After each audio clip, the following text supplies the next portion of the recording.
नमस्कार. वेद विकासाचा 24 तास घडामोडींमध्ये आपलं स्वागत. उरण विधानसभा मतदारसंघातील शेतकरी कामगार पक्षाच्या प्रमुख पदाधिकाऱ्यांची बैठक अतिशय उत्साहात पार पडली. विधानसभेच्या निवडणुका जाहीर झाल्यापासून शेतकरी कामगार पक्षाचा कार्यकर्ता घरातून बाहेर पडून पेटून उठला आहे. एकच ध्यास उरण विधानसभा मतदारसंघाचा विकास. या संघाचा विकास करण्यासाठी प्रीतम म्हात्रे आमदार व्हावेत हे उराशी बाळगून प्रचाराला सुरुवात केली आहे. नुकताच उरण विधानसभा मतदारसंघाचे प्रमुख पदाधिकारी कार्यकर्ते यांची बैठक पक्षाचे निवडणूक कार्यालय पळसपा फाटा येथे पार पडली. यावेळी अनेक कार्यकर्त्यांनी भावुक होऊन आपल्या भावना व्यक्त केल्या. महाविकास आघाडी होईल न होईल पण शेतकरी कामगार पक्ष लढणारच आणि तोही खटारा याच चिन्हावर असा सूर सदर बैठकीत घुमत होता. यावेळी शेतकरी कामगार पक्षाचे प्रमुख नेते पदाधिकारी व कार्यकर्ते युवक महिला मोठ्या संख्येने यावेळी उपस्थित होते. कमिशन खाऊन आम्ही वर आलेलो बरोबर. तर आता एकच सांगतो, तुम्ही फक्त सज्ज व्हा, आपण प्रॅक्टिकल काम करूया. आणि एकच सांगतो आता की आपला वाघ, आता सगळ्यांना वाघ म्हणजे कोण हे पण जसे साहेब म्हणजे कोण माहिती होतं, वाघ म्हणजे कोण ही पण आता ओळख झाली. त्याच्यामुळे किती काही असलं आता आपल्या वाघानंतर भाऊंवर पण हे केलंय बरोबर ना. आज भाऊ इथे मंचकावर त्या दोन व्यक्तींची आपली कमी आहेच, भाऊंची देखील कमी आहे. परंतु तुम्हाला सांगतो हे किती काय झालं ना तरी वाघ 3.25 वर्ष राहिला, आता भाऊ 3 दिवस 3 आकडा आपल्याला आहेच. लक्षात आलं का? तर त्याच्यामुळे हे आता दिवस आपल्याला जे काही करायचे ते करायचे. त्यामुळे तुम्ही लक्षात ठेवा, आता कुठल्याही नेत्याची किंवा कुठल्याही कार्यकर्त्याची फोन येण्याची अपेक्षा तुम्ही बाळगू नका. कारण काल पण आपण जसे आता मंडळींनी सांगितलं की 100-150 जण येणार होते, हे 500 आले. तुम्हाला सांगतो मला एवढा म्हणजे सार्थ अभिमान वाटतो की 3 महिने लोकसभेपासून आम्ही फिरतोय, सगळीकडे जंग पछाडलाय. आता कोणालाही फोनची अपेक्षा नाही, स्वतःहून येणारे सगळे कार्यकर्ते. याच्यासाठी मी तुम्हाला सांगतो, आता मधल्या पिरियड मध्ये थोडं होतं की ज्येष्ठ सांगायचे की तरुणांना पुढे करा, तरुण सांगायचे की आम्हाला ज्येष्ठ ओरडतात. आता ते काही राहिलं नाहीये. त्यामुळे आता ह्या चर्चा आपण बंद करू. पुढचे 30 दिवस डोळ्यात तेल घालून काम करूया. मी तुम्हाला सांगतो, जसं आता तीनही नेत्यांनी, सगळ्यांनी मेन नेत्यांनी आपलं हे व्यक्त केलं की यादीवर काम झालं पाहिजे. बरोबर आहे, शेवटी यादीच किती आपण केलं, मतदान पेटीत मतदान किती पडणार हेच महत्वाचं असतं. तर एवढे जण आपण जागे झालोय. खरोखर 30 दिवस तुम्ही माझ्यासाठी द्या, पक्षासाठी द्या. पुढचे सगळे दिवस हे तुमच्यासाठी असतील. हे नुसतं बोलायला नाही, तुम्हाला सांगतो का, हे टाळ्या घ्यायला नाही, हे आपल्या नेत्याला 10 वर्ष बसवले ना त्याचा बदला घ्यायला. हे तुम्ही लक्षात घ्या. हे किती काय बोलले, अरे साहेबांसाठी भाऊंनी काय केलं, नारायण शेठ, बाळू शेठ किंवा काशीनाथ पाटील साहेबांनी काय केलं हे तुम्ही आम्हाला सांगू नका. हे कोणी काय केलं ना हे सगळ्यांना माहितीये. त्यामुळे ही काय आता वेळ आलेली आहे, ही फक्त तरुणाईला रस्त्यावर उतरून आपला बदला घेण्याची वेळ आलेली आहे. तर तुम्हाला एकच सांगतो आणि स्पष्ट क्लिअर सांगतो, किती चर्चा होतात लोकसभेला जेव्हा आपण चालू केलं काम महाविकास आघाडीतून, त्यावेळी सांगितलं, त्यावेळी जरा कुडकुड लागली. तर काय सांगितलं की महेश बालदींनी काय सांगितलं, तुमच्या जे होतं ना याच्यात नाव घेते नाही घेते, घ्या बाबा नाव घेतो, नाव घेते असं नाही, मी नाव घेता पण ती समोरच्याला भीती असते, हे तुम्ही लक्षात घ्या. त्यामुळे तुम्हाला एकच सांगतो, तेव्हा काय सांगितलं तेव्हा की बीच उभा केलाय. त्याचं पण उत्तर सगळ्या नेत्यांनी आणि मी पण दिलं की बाबा जैन मात्रेंचा मुलगा किंवा शेका पक्षाचे सगळे नेते एका प्रीतमला पडायला उभा करतील का. त्याच्यानंतर ते संपलं, प्रीतम काय थांबला नाही. त्याच्यानंतर काय पोस्टर बॅनर, ते उत्तर बी JNPT टाउनशिपला दिलं. पोस्टर बॅनर आहे की आमच्या या तरुणांच्या आणि ज्येष्ठांच्या मनातला हिरो आहे, हे तुम्हीच ओळखा.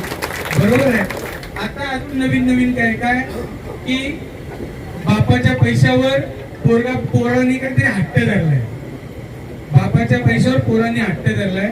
अरे हा पैसा कष्टाचा आहे, कमिशनचा नाही, हे देखील तुम्ही लक्षात घ्या. त्यामुळे इथे कोण कोणाच्या बापाच्या जीवावर करतोय हे तुम्ही आता समोरच्याला विचारा. माझ्या बापाच्या जीवावर मी मुलगा आहे, मी उडू शकतो. अरे तुम्ही कोणाच्या बापाच्या जीवावर उडताय हे जरा स्पष्ट करा. तुमचा बाप कोण हे तरी सांगा जनतेसमोर. आता ती बोलायची वेळ आले.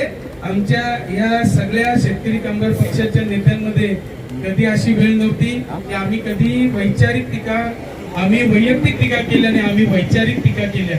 कारण वैचारिक मतभेद असावे हे आपल्याला डॉक्टर बाबासाहेबांनी जे संविधान दिलंय त्याच्यामध्ये आपण वैचारिक दृष्ट्या भांडू शकतो. परंतु आज जे काही आमच्या नेत्यावर, जे काही आमच्या सर्वच नेत्यांवर, मी वडील म्हणून बोलणार नाही, ते पण शेका पक्षाचे नेते, ते पण दिबा पाटील साहेबांसोबत काम केलेले नेते. दिबा पाटील साहेबांचं नाव आंतरराष्ट्रीय विमानतळाला लागावं त्या दिवशी सांगितलं की आम्ही महापालिकेत त्यावेळी पहिली भूमिका आमची स्पष्ट केली. वारंवार बोलायची गरज नाही.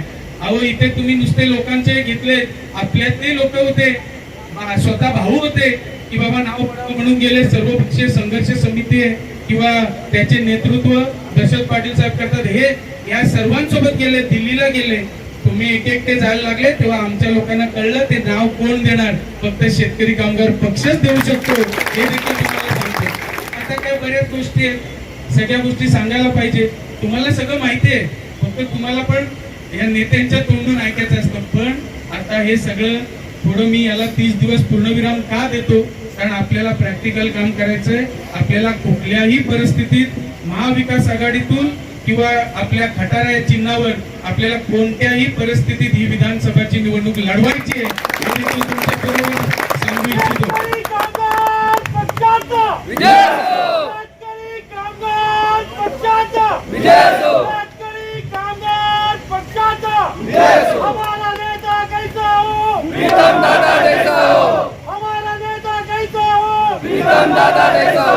तुम्हाला एक स्पष्टता द्यावी लागेल की आता मी महाविकास आघाडीच्या नेत्यांना देखील विनंती करू इच्छितो की 2009 ला ही विधानसभा वेगळी झाली.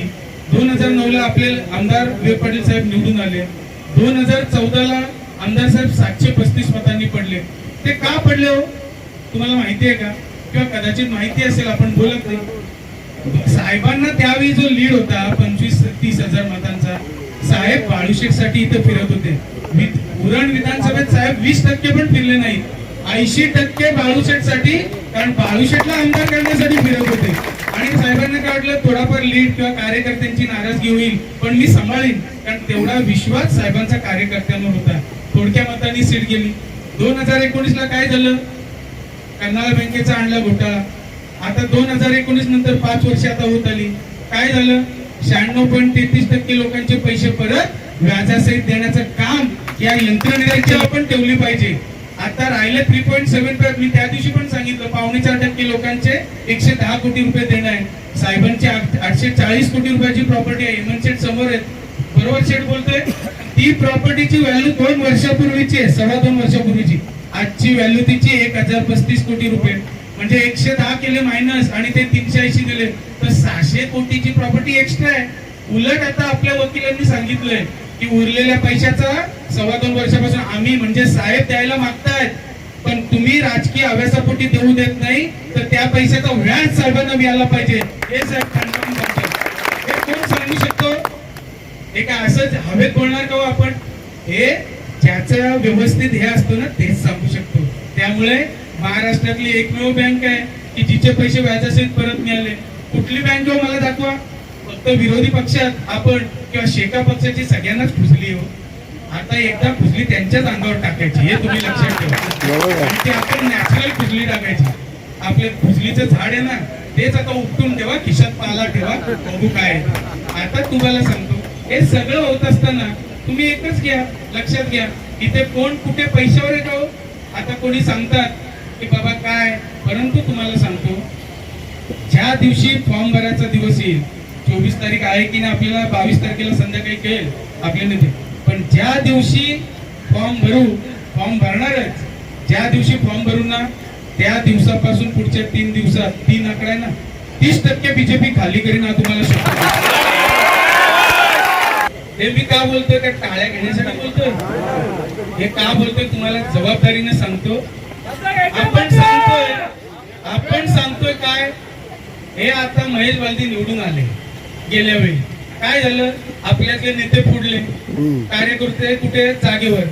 आता या तरुणाईच्या निमित्तानं नवीन नेते तयार झालेत म्हणून त्यांच्या जोरावर मी सांगतोय. असं बोलत नाहीये. किती पडद्याच्या मागे हा पडदा आता काढायला लागला कारण आता थोडे दिवसात ही जागा आपल्याला शेका पक्षाचा इतिहासाच्या खुर्च्या किती पण आणा त्या पुरतच नाही हे तर